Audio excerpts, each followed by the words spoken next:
Support WrestleTalk! Give us a subscribe. Brock Lesnar shows up, the Jason Jordan push continues, and Raw was definitely 3 hours this week. It really felt like 3 hours of stuff. I'm Ollie Davis and this is the 31st of July 2017 edition of Monday Night Raw in about 4 minutes. Kurt Angle opened Raw with his usual, here's what happened last week, now here's what's happening this week, we're a condom kid shtick. But this time it was extra feel good. This was Kurt's WWE homecoming in Pittsburgh and the 21st anniversary of winning his gold medals with a broken frickin' neck. But just as he was about to leave, Brock Lesnar's music hit. Paul Heyman reckons SummerSlam's Fatal 4-Way is a conspiracy, only booked to get the title off Brock. But unlucky Kurt, Lesnar isn't going to lose. But if he does lose, he's leaving WWE. But he isn't going to lose. Confused character motivations aside, this was a fascinating twist in Brock's story, adding in the real-life uncertainty over his WWE future with a potential UFC return on the horizon. With Sheamus seemingly feuding with Seth Rollins and Dean Ambrose at SummerSlam, the Hardys, Gallows and the Revival have found themselves in a three-way non-title program. All three teams are fantastic, but the whole fiasco feels rather pointless. Hopefully a post-SummerSlam tag team title shot eventually gets put on the line.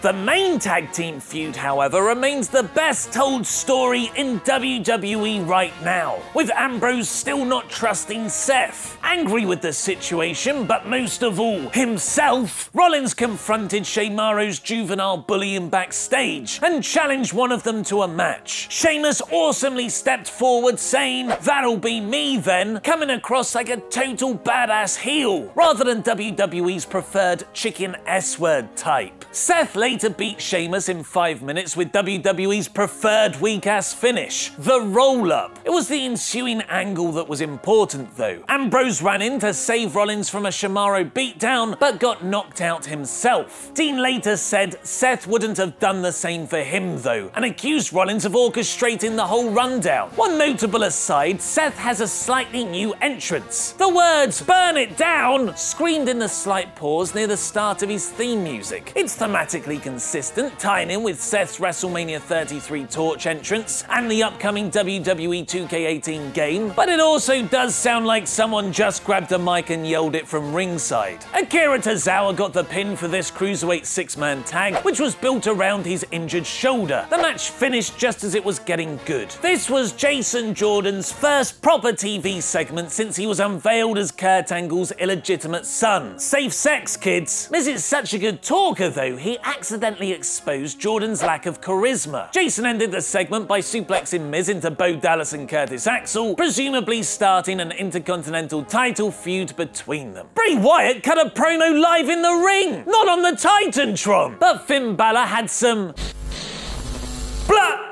tricks up his leather jacket's sleeves. The lights cut out, and when they turned back on, Balor was standing in wait. I think this feud might be quite repetitive. Then here it came, Raw's big main event. Samoa Joe versus Braun Strowman versus Roman Reigns. 3/4 of SummerSlam's Universal title match going at it right here tonight. The three big pieces of man meat had a good heavyweight contest, which Reigns won by taking out Strowman and pinning Joe after a spear. Yes, Roman beat Joe clean, but at least it wasn't another screwy finish. So that was this week's Raw in about 4 minutes. Whoa, why is Elias Samson in the ring? There's another hour left. Elias Samson now simply goes by Elias. Just one word, like Madonna. He got some good heat from his hometown crowd and then had a completely throwaway match with Kalisto. After becoming Alexa Bliss's #1 contender last week, Bayley had to overcome not just Nia Jax, but also a kid not wanting a free headband. Bayley sold her injured arm really well, and she was rewarded by one of the sweetest kinds of babyface victory, a count-out win.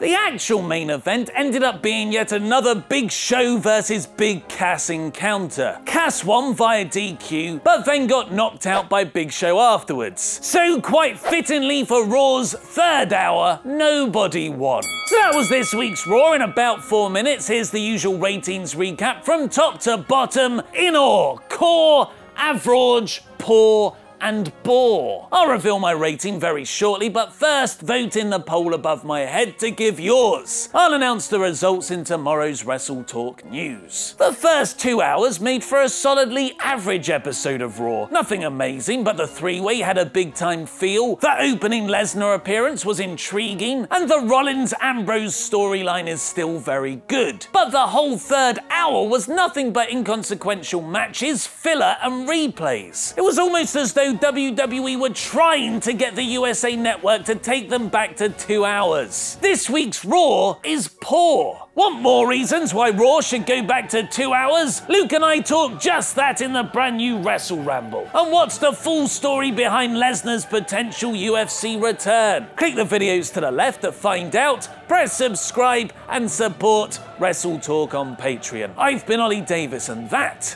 was wrestling.